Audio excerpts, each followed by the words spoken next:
யார் அவரு? அவன் யாருன்னு உனக்கு தெரியுமா? அவன் கருப்பா செவப்பா வைரமா குள்ளமான உனக்கு தெரியுமா?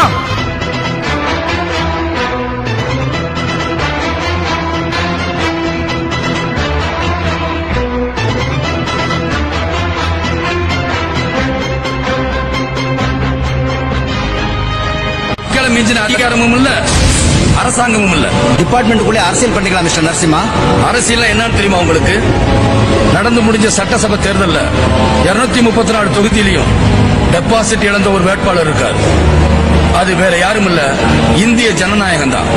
நான் அரசியலுக்கு வந்துதான் அந்த ஜனநாயகத்தை காப்பாற்றணும்னு முடிவு பண்ணிட்டா அந்த அரசியலை நேரா பண்ணித்தான் எனக்கு பழக்கம். தன்மானம் உள்ள நெஞ்சம் என்னாலும் தாழாது, செவ்வானம் மின்னல் வெட்டி